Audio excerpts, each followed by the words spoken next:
Perfect. Okay.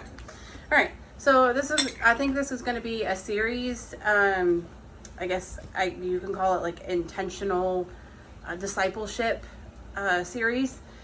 And so this is going to be talking about things that we do every day, just everyday decisions that most Christians don't think about, that we need to be thinking about ethically, that the church is not talking about, and you don't really hear Christians talking about this, but this matters for Christians. So today we're going to talk about IVF, which is in vitro fertilization. So the title is The Ethical Problems with the Miracle Advancement. So what is IVF? In vitro fertilization is a medical procedure where an egg is fertilized by sperm outside the body in a laboratory. So you see that I have the step-by-step guide to it. This is for somebody that's considering it. It's trying to show you what you would do. But if you look at that third step, the ovarian stimulation, that's actually, obviously it's not a natural thing. So that can be hard on women's bodies too. That can be like a health risk and stuff.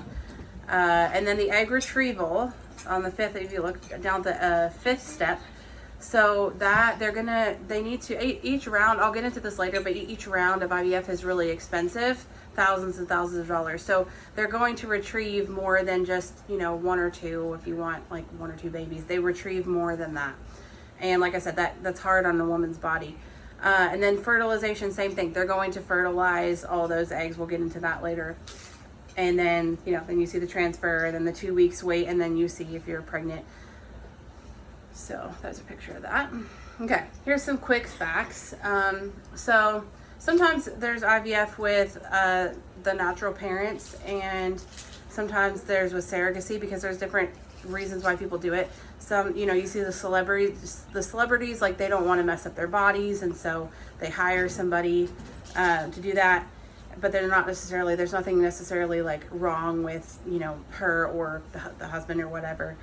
Is the, like, if a celebrity gets it done, are they using the woman's eggs still? Or is it all a donation? I think usually they would probably use their own. Yeah, most of the time it's a celebrity's eggs. Yes. Yeah. I actually worked with a dude who had a girlfriend, I guess, who wanted to do that surrogacy thing. Like be the surrogate? Yeah, like have that happen. But like the couple she was interested in was gonna pay her like $60,000. Wow. But they were gay men. Oh yeah. So I was telling him, I was like, I don't think you should go through with that one. Yeah. And so he was like, yeah, you know what? Maybe I should tell her not to do that. Well, we'll get into that, and then you'll have more of an answer. Okay, I'm not sure where you're going, so I'll just do it. No, that's fine. I'm just saying, like, you'll have more of an answer with that. Feel free to throw that in there. Yeah. No. So there's different reasons. Sometimes it's the woman, sometimes it's the man, sometimes it's the woman doesn't want to carry or whatever. So not all IVF is surrogacy, but a lot of it is. 50 to 60% of the already fertilized eggs die in the IVF process. So you saw where we do the egg retrieval and then they fertilize them, and each round is really expensive. 50 to 60% of those will die in that process. And I can't remember how much. I think they usually do about like 20. I think that might be in here, but the eggs are implanted 6 to 10 days after fertilization.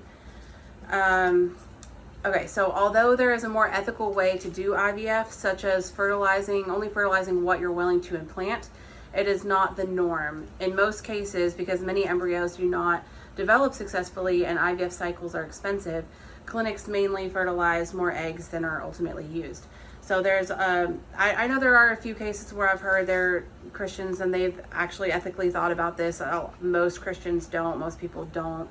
And so then they'll do this, but that's not the typical way. And I would venture to say that a lot of IVF doctors wouldn't even, it may be hard to find one that'd be willing to do that, because you walk into any kind of medical thing and they're going to have like, well, this is the way we typically do it, and you try to say, well, I want to do this alternative thing, and they're not the most welcoming to that most of the time. So so that's not typically how it goes. Okay, so 10% of IVF cases are either for same-sex or single-parent families. So that also can be like a woman that's like, oh, I'm getting to be like 40 years old and I haven't met anybody, but I want to have a kid, or I'm not interested in ever being with a man, but I want to have a baby. That's still, to me, it's just as like damaging. And I will say with the same sex, I think even if it's like two moms or two dads, either way, I still think it's like not natural and damaging, and obviously not how God created it to be. Just because it's two moms doesn't mean that it's better than two dads, so egg selling is technically illegal. So to bypass that law, people pay the surrogacy for her time. And it's called egg donation, even though it's not a free service. So that's how they circumvent it. Later, we'll get on to where it's all like the legalities in the whole world. But most of the places, it's illegal. So it exploits women financially. This is another negative implication. It exploits women financially because it preys on those who are economically disadvantaged. So like college students, these are common places that people are targeted and marketed to be surrogates because of their situations. College students, military spouses, because they're moving around so much, so that like a military spouse, they can't have a normal job. Stay-at-home moms, obviously, because they can't have a normal job with the childcare and all that. And then women in rural, lower income communities, and of course women in developing countries. So that's like smaller towns where they don't have as high paying jobs. It can be like a temptation to do that. And then, women in other countries. So it's a lot of surrogates that are in other countries. So same as like, that's the same problem with outsourcing, our fabric, like made in China t-shirt or whatever, and they're getting $5 a day. We watched a documentary recently where I think they get paid $5 a day to make all these clothes and stuff like that. So it's similar like that. When that's what they're making, when they're making $5 a day, the payout for being a surrogate, it could be tempting. So this is some history. The founders, these are the founders. It officially began on July 25th, 1978, when the world's first IVF baby, Louise Brown, was born in Oldham, England. The procedure was developed by psychologist Robert Edwards and gynecologist Patrick Steptoe. It was a medical breakthrough that earned Edwards the 2010 Nobel Prize. In 2003, in a 2003 interview with the Times, Edwards noted that IVF was a fantastic achievement, but it was also about finding out who was in charge of human conception. I wanted to find out whether it was God himself or whether it was scientists in the laboratory. It was us, he said. That was a quote that he said.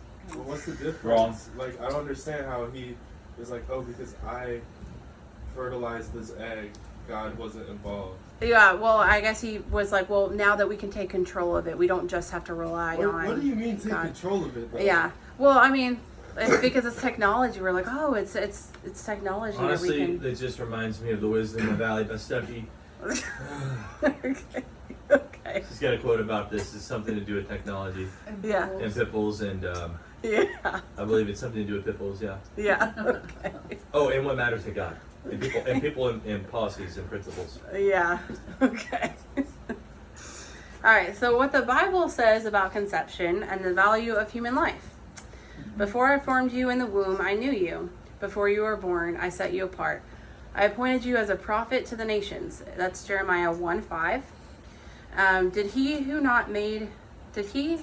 Did not he who made me in the womb make him?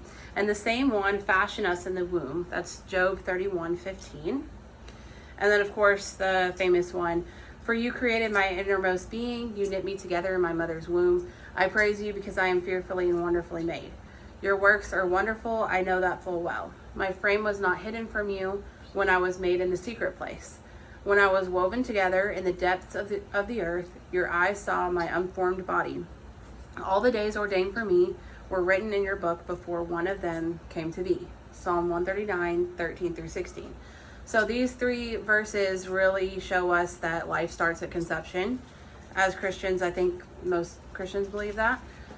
So having that framework, and this is kind of like the ethical part, where the ethical part you'll see tie in. If we as Christians believe that life starts at conception, then we should believe that life, those 20 lives that are being started, and over half of them are lost, that those are, we believe as Christians, that those are lives that are lost. They're not just empty eggs. Unless it So many Christians support IVF because it's seen as a medical way to help couples fulfill the biblical theme of family and children. This is how they justify it. So example would be fruitful and multiply. And they view the technology advancement as a stewardship of knowledge. So you hear this a lot, like they say, well, God gave us brains to have all these advancements. And you know, while that can be true, obviously not every advancement is bad. Some of them have been really good, and like God did give us brains for that, but we have to think about implications. Are you gonna go deeper into that, or Which one? Which part? Oh, the slide. Well, the next slide say more information about this part.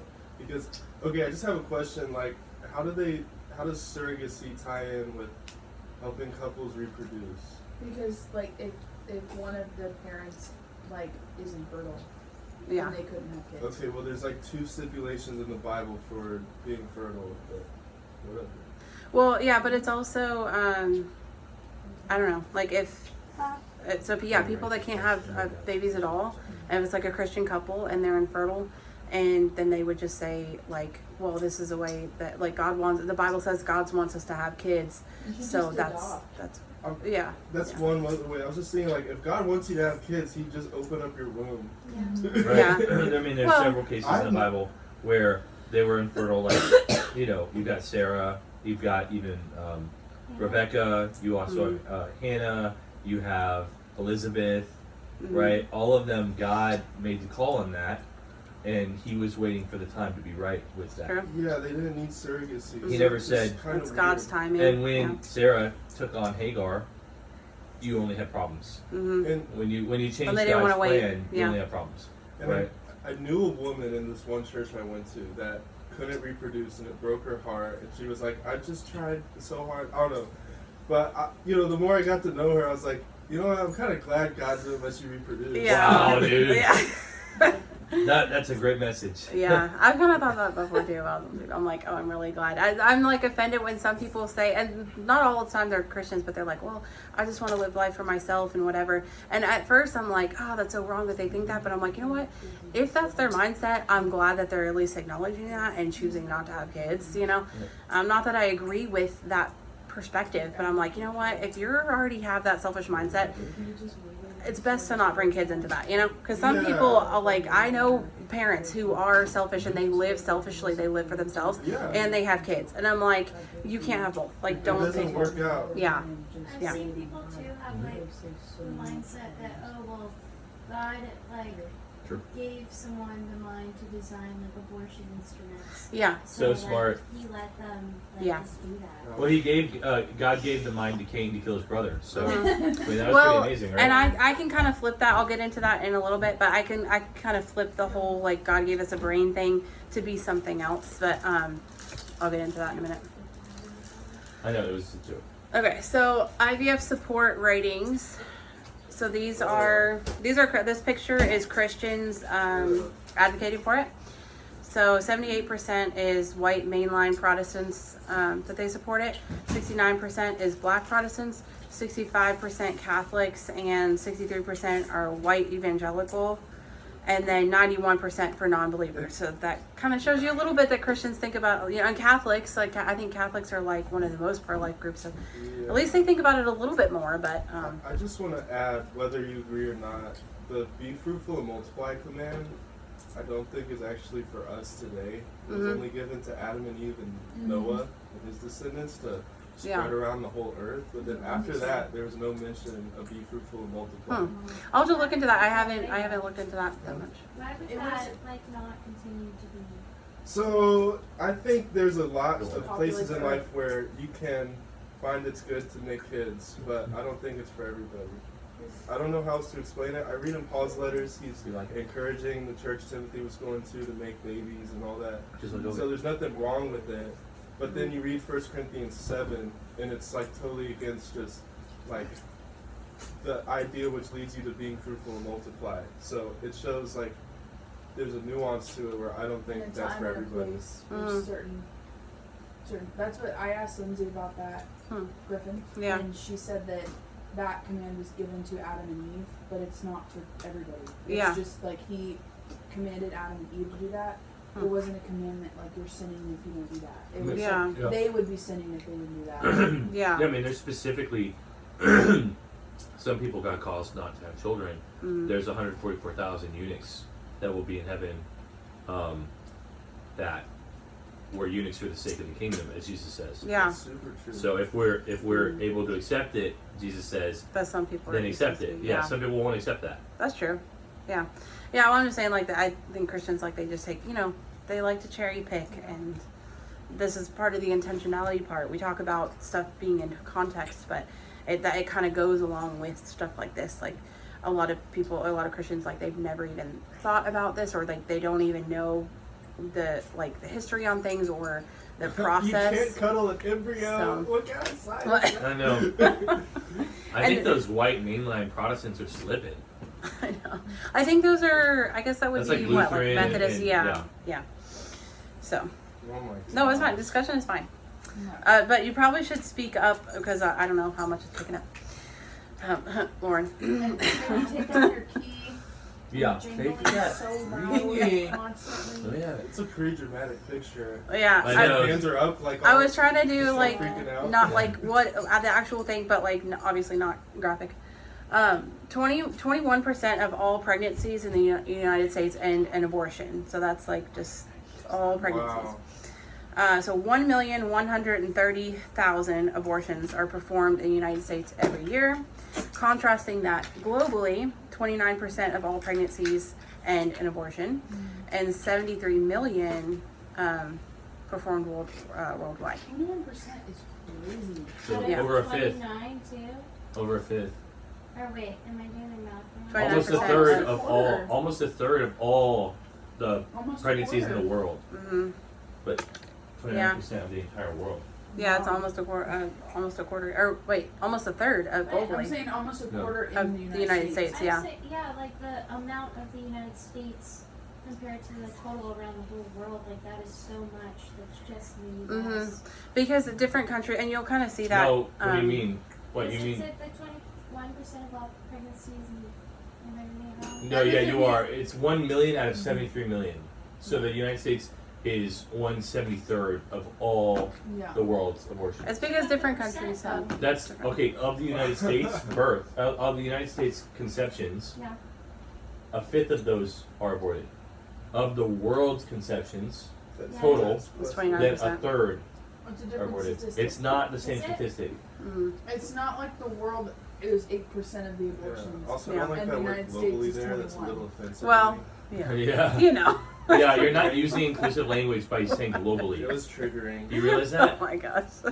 Read the I thought room. this was a safe space. Yeah. But I'm wrong. But I mean, it just, I don't know. It just shows. It's because different countries have different laws. So the United States, you'll see kind of like throw stuff off sometimes because different countries, and you'll see that later here what I'm talking about. Okay, so this is the number of IVF embryos that die or destroyed each year. So real quick, these are some reasons for discarding. So, you fertilize 20. Maybe, I guess the statistics said what, like maybe about 12 of them will make it. Or no, sorry, like 8. More about 8. So some of the reasons are abnormal genetic screening. So if they have Down syndrome, whatever, which is still life that God created. Completed families. So they have 8.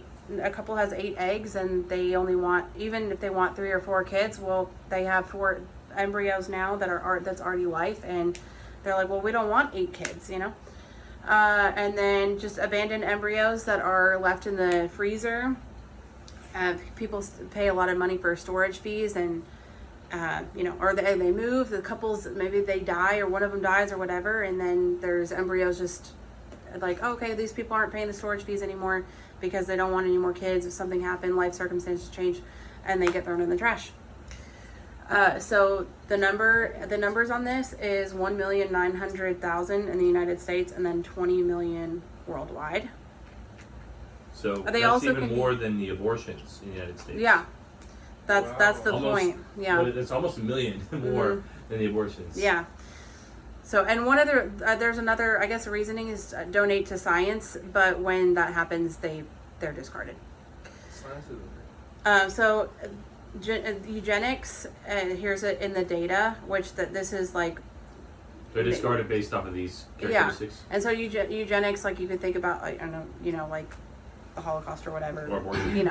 yeah, it's picking out people who is going to be on this earth depending on different things. So Can you define eugenics? that's what what was she my said. best. Yeah. Killing people based off of certain characteristics. Yeah. That's actually the definition. Well, I haven't looked up the actual definition, but that's basically what it is. It's Okay. like whoever is like in power, they'll want a certain thing. Like they'll be against blacks, or they'll be against whatever. Right. Like with China with Eugenics is like Natural weeding. selection. It's Or weeding. artificial selection. Yeah, it's Yeah. weeding out certain people that they consider less valuable. Yeah. Interesting.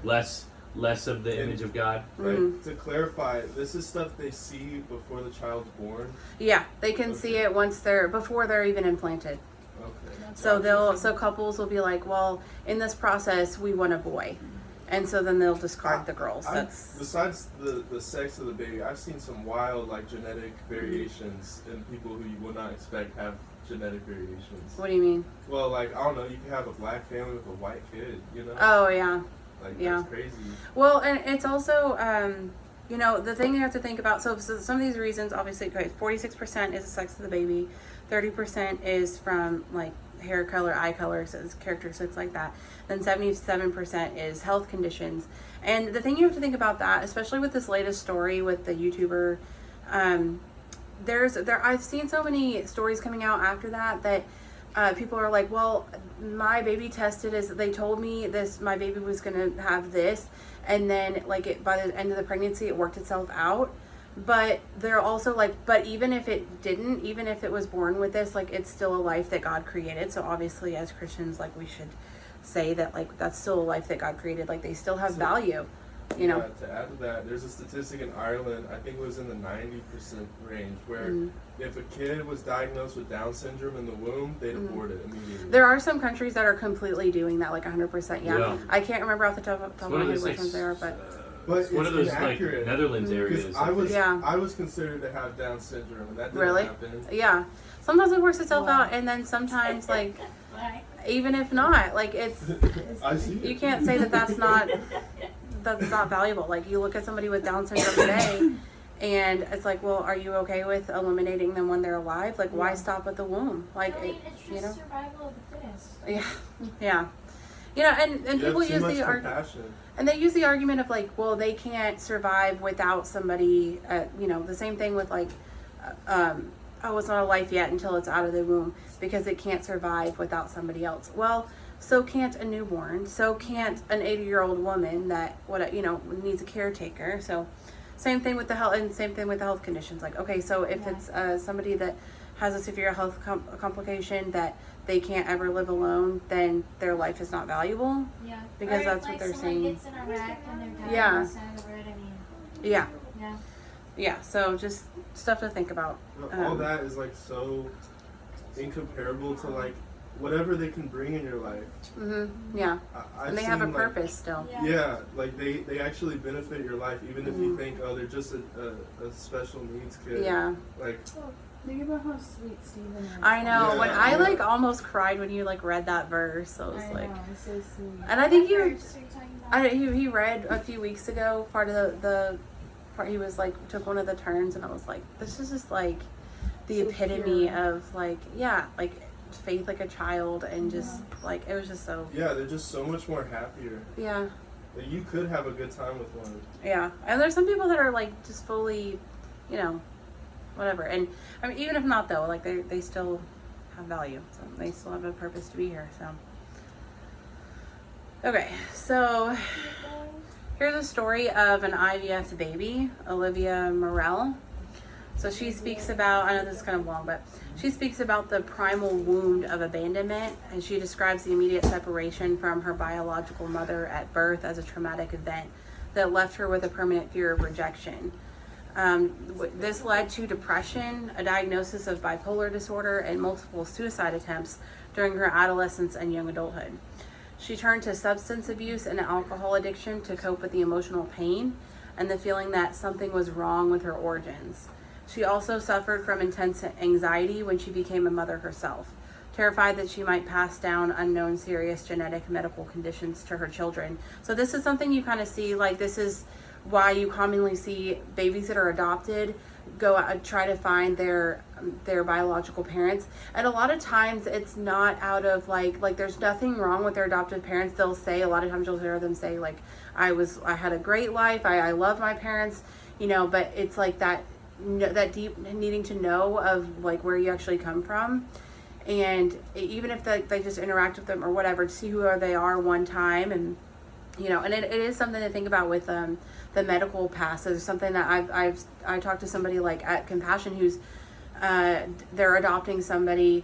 They're in the process of adopting 2 kids right now, and she's like, we have no idea of their health history and all that, and so that's always a concern. So that could be, you know, just imagine not knowing anything about like you're the first generation you have any health history on, and then you haven't had kids yet, and it's like, well, what am I possibly gonna, you know? Well, so I think this is a upsetting and sad thing that I can have sympathy for, but I will say that this is kind of like, all right, somebody's adopted, they could have the exact same feelings, right, as you mentioned, but I feel like that indicates something going on with their mental health more than it does their origin, because I think that's not good, but there's all kinds of different things that can cause these feelings that when you grow into adulthood, it's not normal for you to react that way, even if you were adopted. You know, you should be raised by your parents in a way that promotes you to be able to come to grips with certain things like this that might be considered difficult. Yeah. So, that being said, no, it's just kind of focusing and then refocusing. So that being said, this is kind of, I think that this is a sad thing that's happened, and I think it can point towards the sadness of IVF as a broken, you know, the surrogacy is a broken system, but I don't really think it's a strong argument on its own. But it's something to consider. Well, I think it's just because she was already starting out with this, and so that it's one of the symptoms that I mentioned. So it's kind of when you're starting off like this. I mean, people have problems in adoption, like, oh, my biological family didn't want me and stuff like that. But it's, you know, as I'll go into later, it's, you know, adoption is redeeming something that's already broken. So that's, you know, that's obviously that's something that you're making good of something that an already bad situation.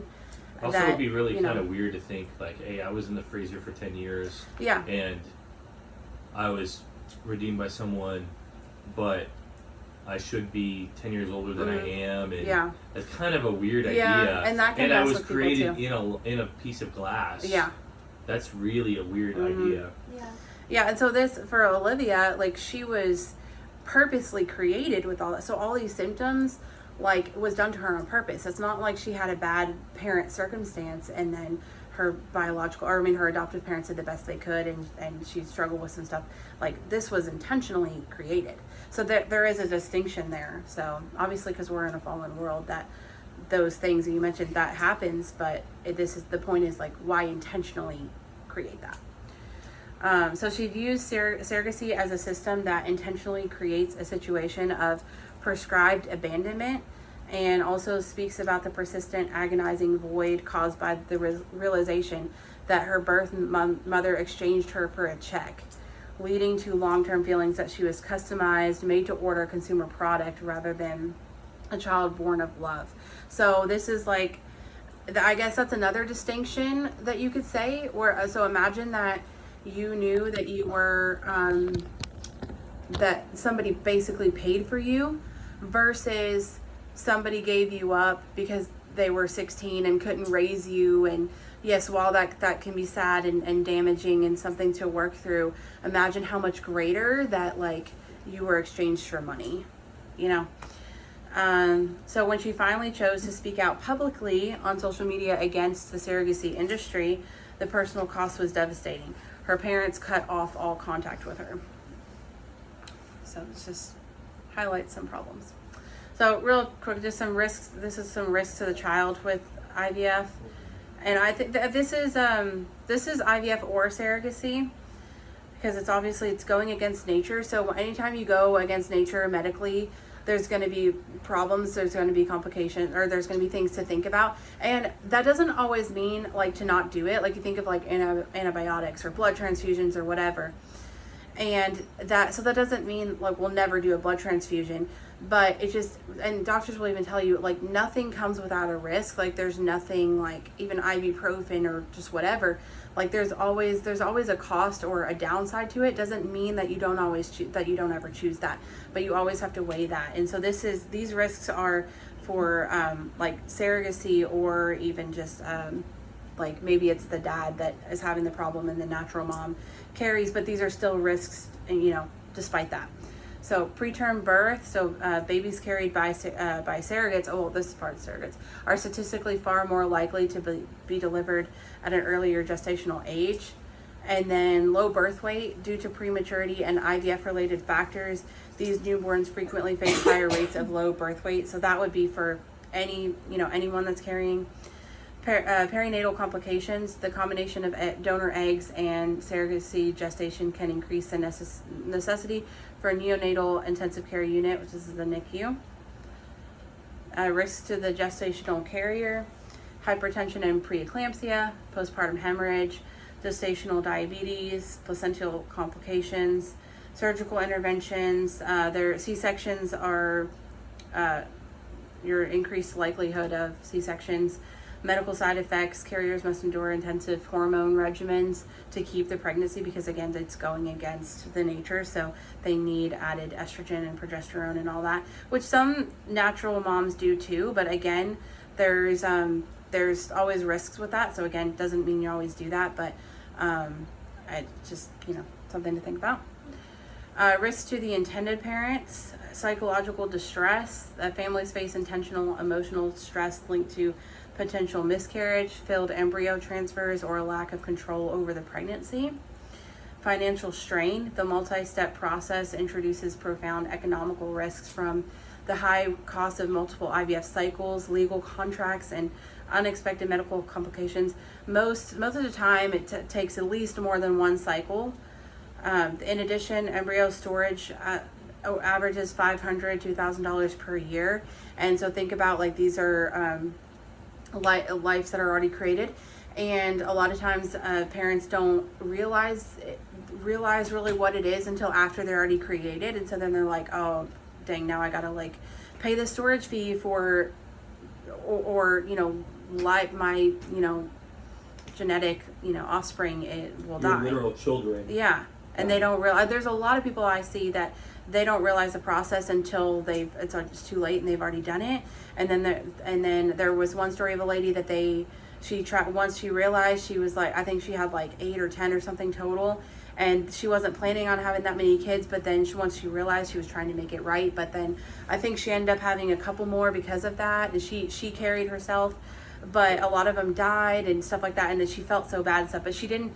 This stuff is not talked about or explained, and she didn't know about it until after. So, this IVF way of doing it is like you take your egg out of your body and then you fertilize it and then put it in the fridge. It's so because they do a bunch of them at one time, and they only implant like 2 or 3 or something. So they get the woman's eggs, extract them from her body, fertilize them in a glass dish.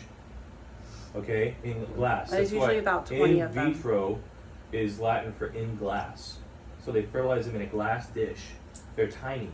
And then they take some of them that seem more desirable by whatever the genetic eye color or whatever, and plant them into a surrogate, a different woman, raise it in her, and then once it's born, they give it to the parents. And sometimes, like if they implant, let's say put it in like a negative 200-degree freezer.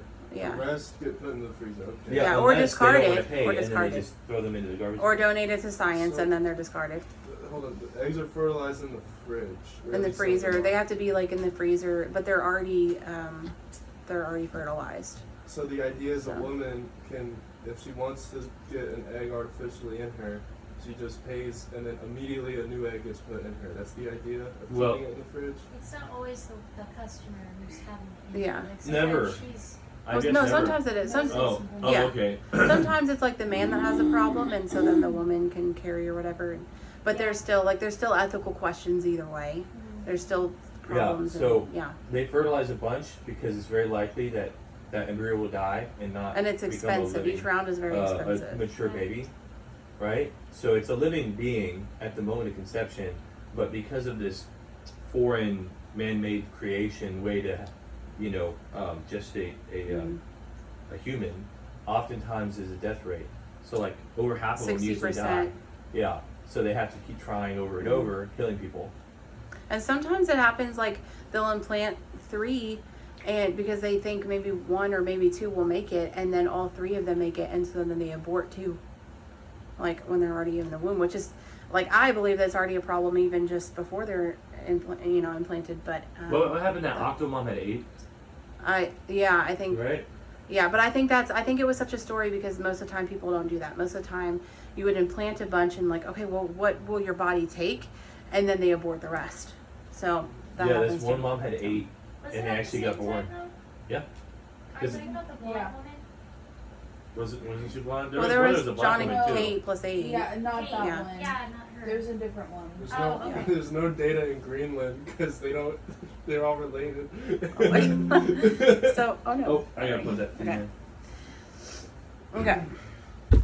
So these are just kind of a quick look about Oh yeah. surrogacy laws. The Congo's the jungle. Dude. So the green is commercial surrogacy is I legal. never pulled her. So that means full or broadly legal. The yellow is altruistic surrogacy, so it's only non-commercial. So that means it's only paying for the expenses of the mom. So they're not really getting anything out of it. It's just like, a 16-year-old gets pregnant and can't raise the baby, and so then the adoptive parents would pay her medical fees, and that's it. She's not making a profit from it, and it's just to kind of, for that situation. Isn't that basically just adoption? Well, yeah, but it's oh, you can't have the light on. No, TV's Oh man. Okay. But I'll plug the light in somewhere else. Okay. Just pause for a second. The screen is shining on your face. Like, I might have to edit this. No, it looks great. I'm watching it. Like in the dark. Okay. So. Okay. So the red is all surrogacy is prohibited, and then the purple is restricted or unclear. So heavily restricted, limited to certain cases. So that might be, maybe within the family or something like that. So you can kind of just see real quick as an overview with the colors. Obviously, it's the United States is all green, and then Canada and whatever. Like most of it is either red or yellow, and then or purple. So there's a few other spots besides the U.S. that are green, but So the red is the only place that's actually completely banned. yeah. And then the yellow is just like, the More altruistic, personal. There's not like non-commercial. companies about it. Yeah, it's. Let me see. It's strictly regulated and limited. Oh, I cut that off, but yeah, it's Okay. it's non-commercial, so, So it's China- only expenses. They're not getting $50,000 to do So this. China says, you know what? We actually have had 400 million abortions already. We don't really need any more. So let's just make it illegal to do IVF, right? Amen. Is that what they're saying? Yeah, I guess. Yeah. So there's Israel's green, also though. Israel's probably the greenest one on the map. I don't know. I don't even know which one. Yeah, is it is. Yeah, it's I don't know. tiny, but yeah. But because there's also you have to think about too that there's also cross country concerns. So these countries where that are red and yellow and all that, they can pay for IVF from the United States or whatever, and there's no regulation on bringing that baby back. So that gets into child trafficking because there's like in the foster system there is background checks and it's a whole thing if you want to adopt a kid in through the foster system through the state. Still correct. Yeah, even so. But they at least are like vetting people. It's not like you just show up and they hand you a foster kid. And with IVF, it's not there's no background checks, whatever. So these it's be like men in this other country can hire a surrogate or whatever in the United States, and that's perfectly legal and happens. And then they're taking this child and doing who knows what with that child, and there's no regulation on that. Yeah, that's And it's like, well, why is that? Like, why does a Trafficking. single man from wherever, what are they doing with a child? I want the real Jim Carrey back. So this is okay. So another thing to talk about is kind of root cause of why we need IVF, and I can't get like completely into it, but the other question is like, well, IVF it's a big money maker, and so we're not really looking at why, or most people are not really looking at why do we need this in the first place. And so if you look at in 1973, that obviously it can be the woman too, but this is looking at sperm. In 1973, this was sperm like under a microscope, or like semen, and this is in 2018, the same thing.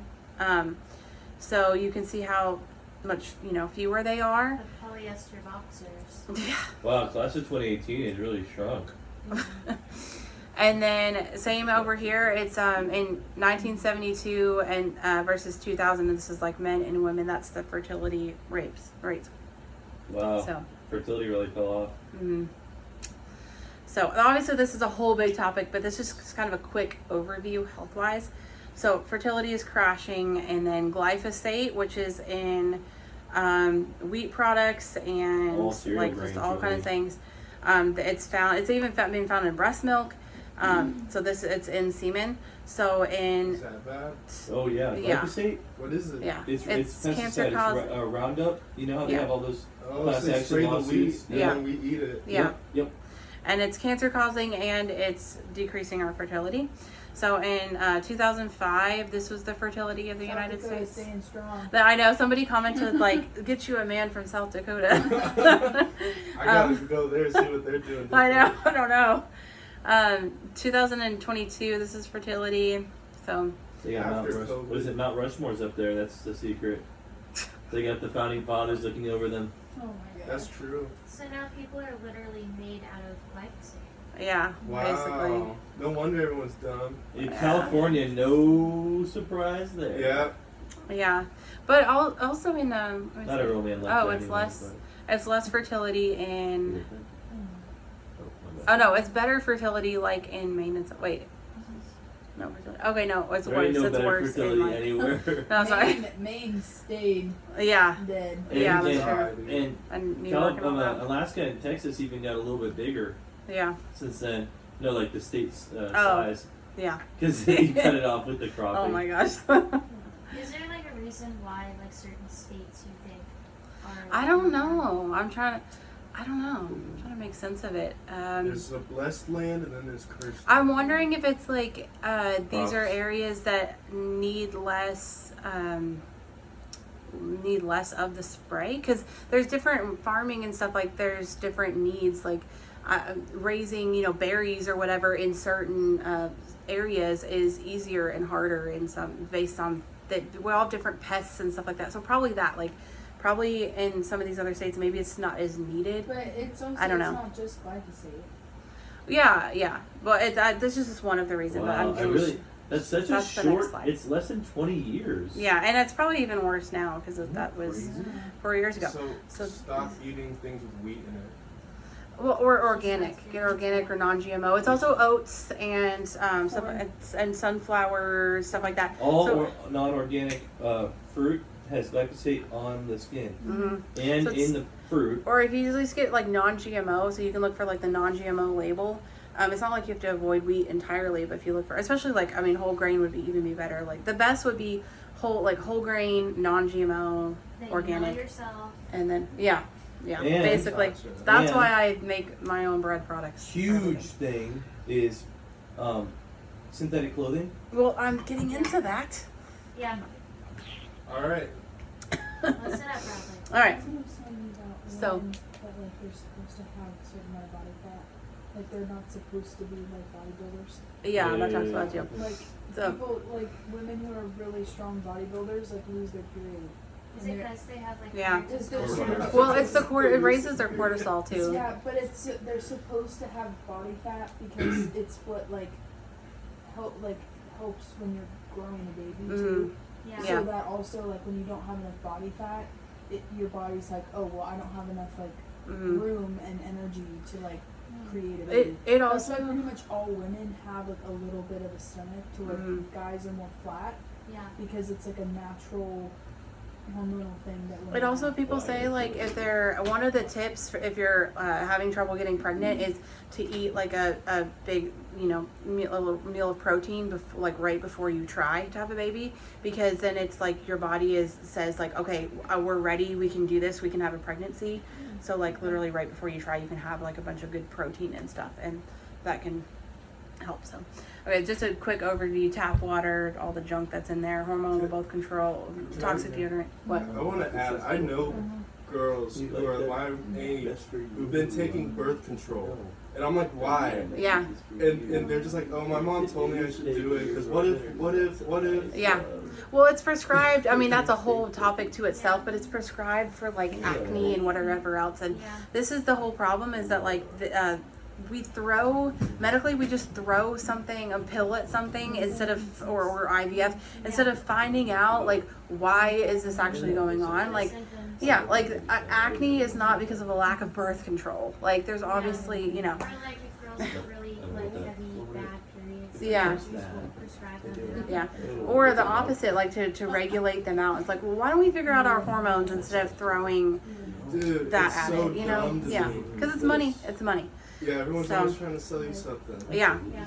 So, painkillers. That like destroys their body long term. In my head, I don't Yeah. know anything about it, but I just imagine if you're taking pills to regulate your hormones, Yeah. in the Well, it's future artificial. it's gonna like swing, like the pendulum's gonna swing Yeah. back and Yeah. crush you. Oh, yeah. And it's also like, you're not guaranteed, like when you get off of them, that you're going to get pregnant. It's like, there's a lot of people that like can't get pregnant or can't get pregnant for That's years what I'm saying. after. You're jacking yourself up. Yeah. So there's other ways to. GLP-1s causing infertility. Yeah. So there's natural ways to like regulate your hormones, and so it's like, the natural way is like looking at root cause. So that's what I was saying. Like again, doesn't mean like any advancement, like just never do it, but there are implications from it. So we need to think like with antibiotics, it's like, I'm grateful for that, like they save lives, but that, every time you have a cough, you shouldn't take them, for every little thing. We have to really think about things. If you're Yeah. going to die, give me the antibiotics, but you have to just really think about things. So, undereating, toxic cleaning products, fragrances, Yeah, just, Bradley, where you had. Yeah, don't wear polyester, bro. I'm Fragrance, not. yeah. Go cotton. Okay, let's talk about it after. I just bought the cotton underwear like 3 weeks Good. ago. Nice. Good. All right, tell me about the right list too. EMFs, inadequate protein, if you're eating a bunch of just starches and not getting enough good animal protein. Looking at you, Violet. Why'd you say her I don't full know. name? I don't Is know. Emily not know her, that you call I her don't bi? know. And what's with the body positivity right there? What? Where? That's too little body fat, No. Plus size model. obesity. That's called body positivity gosh. these days. Okay. And then plastic and everything, heavy metals, which is in our water and stuff like that. So, That's a picture to the left, Which to the one? middle of like Fertility the code. sticks The with the ins- sauce or whatever. I can't tell. sticks with them. the- girl French dinners. fries. Oh. Yeah, that's like, it's basically inadequate protein. It's But like, girl dinner is good. well, I mean, it's whatever. You it's don't even do kind girl of dinner. You make whatever, a steak but- every night. What's Oh, a and- girl dinner? And you're not supposed to use the toilet either. That's what you put down. No, oh my gosh. No, that's No. I know. Wait, are you done? No, it just went off. I Okay. like this slide. This is a great slide. Yeah, these were Instagram. I had to find this stuff. I will say, side note, I had to find this stuff like on Instagram and stuff like that, and screenshot it and cut it down, because that's another thing. When I was trying to research, like this health part took me like the longest for this presentation because it's like they don't, it's not. They're not going to advertise it. You try to Google it and they're like, well, we don't know. These causes are unknown, and it's like So I literally had to go to like independent influencers to try to find this information. Yeah. And there's podcasts and stuff about it too, obviously. Oh, I was gonna play that video. I guess I'll play it at the end. Okay. And Bruno, So he's a winner. so this is from a documentary. You guys, I recommend that you watch it. It's called Toxic. What is Empathy? it? No, the Toxic something. I don't know. And The Detox or it goes over like I think it's like 5 couples that have been struggling to get pregnant. It's so good. And I won't ruin the ending for you, but you can see that this is like they all they did was like cut out plastic for 6 weeks. They cut out Define that. what? Like no water bottles. Like, Oh, I mean it's Yeah, everything. No They canned they drinks, were no coffees and paper cups. the lady that was helping them through it like gave them a care package, and they switched over like cutting boards, and even like some of them were using the Keurig every day, and they started doing like a glass pour over coffee instead, like stuff in your kitchen too. It's not just you do all that?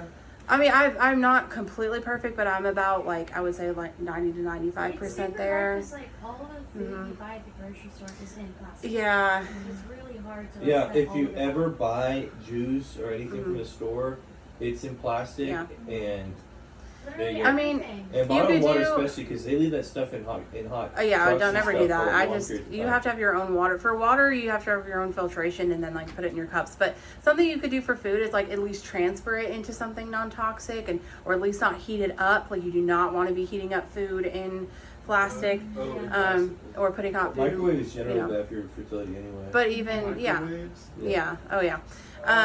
But it's even just down to stuff like these cups. You see, I bring my own cup to have my coffee in because I don't want that. I don't want that. And the I said plastic poke it straw. by. Well, normally I do have a metal straw. Well, I just cut it out. too. I normally do have a metal straw, but it's just things that you don't even think about.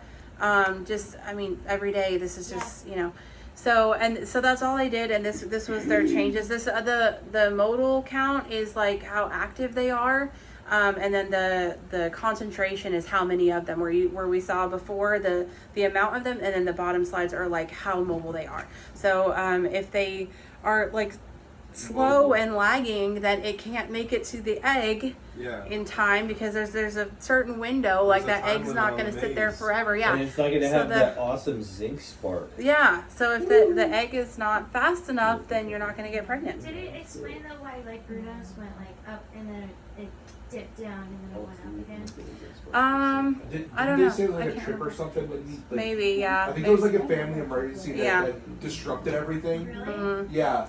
So Well- they went I think it was like someone died or something, so they got on the road, so they were eating out of Yeah. plastic and all that again. That's interesting. And then it dipped, and then when they stopped it, it was interesting. It's hard when you're traveling and stuff. And I'll say that whenever this last trip to when I went to California in November, I was trying to be I still wasn't perfect, but I did a lot better than I ever have. And I literally brought this on the plane empty. I had this in my backpack. I'm listening. Not everybody is. What?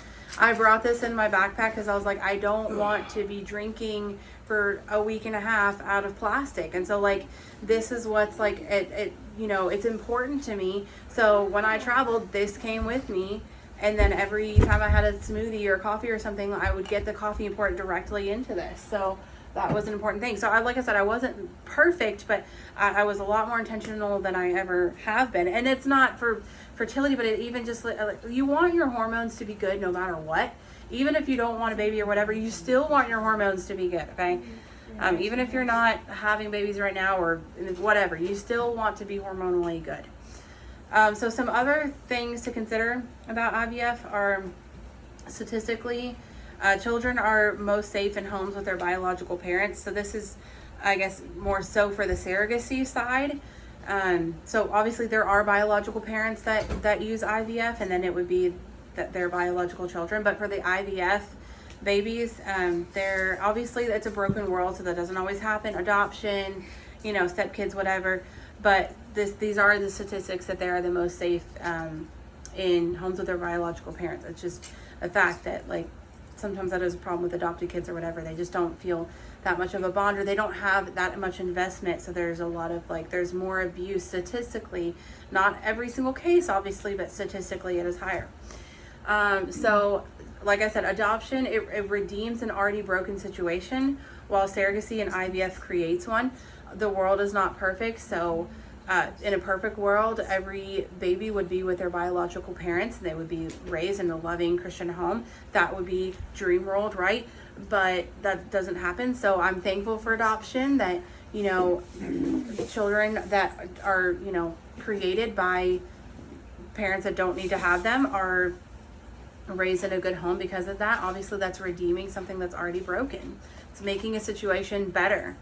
But surrogacy is intentionally creating that. It's not like, whoops, I accidentally got pregnant when I was 16. Whoops, whatever. Like, this is intentionally setting out to create this broken situation.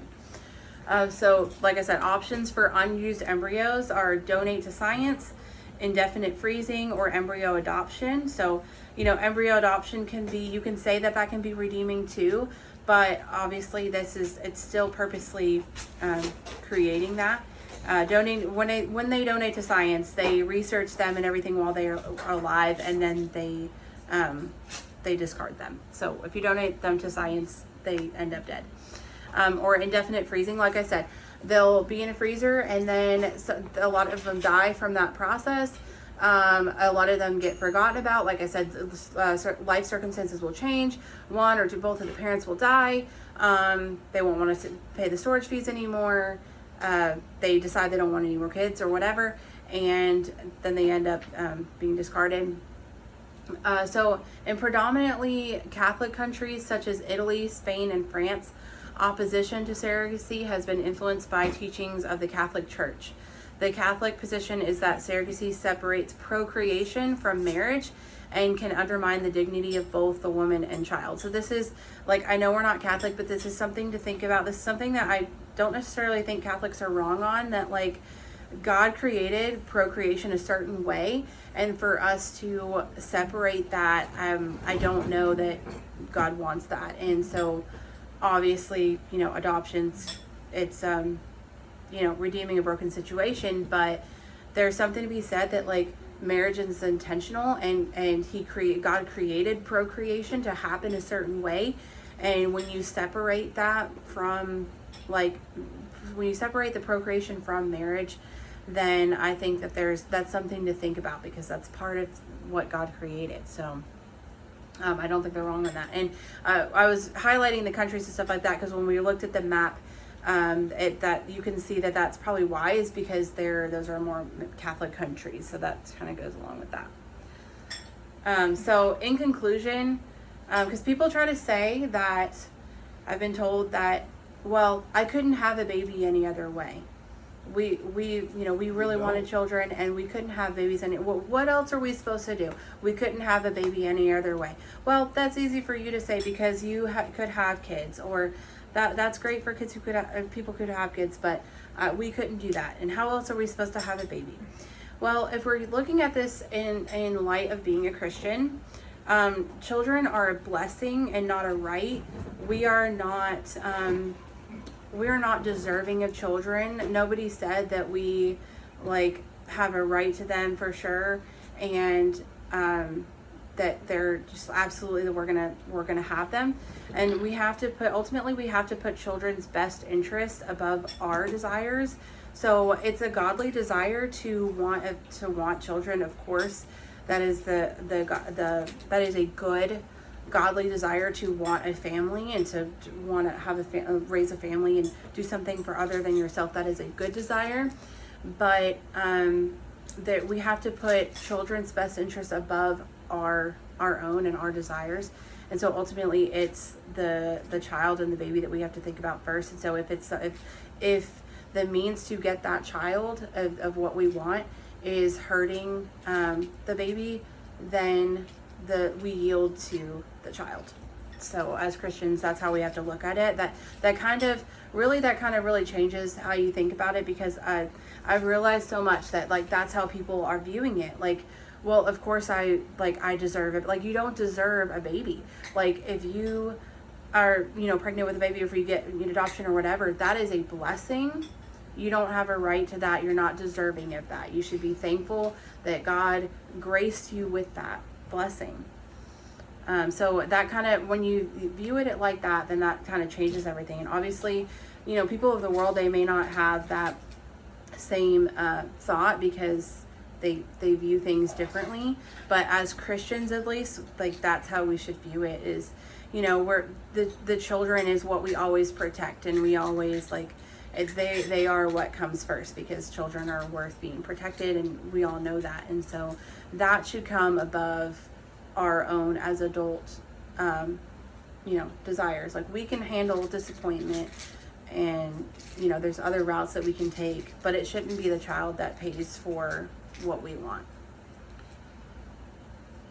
So this is a quote by Ali Seki. I couldn't do this without saying this quote.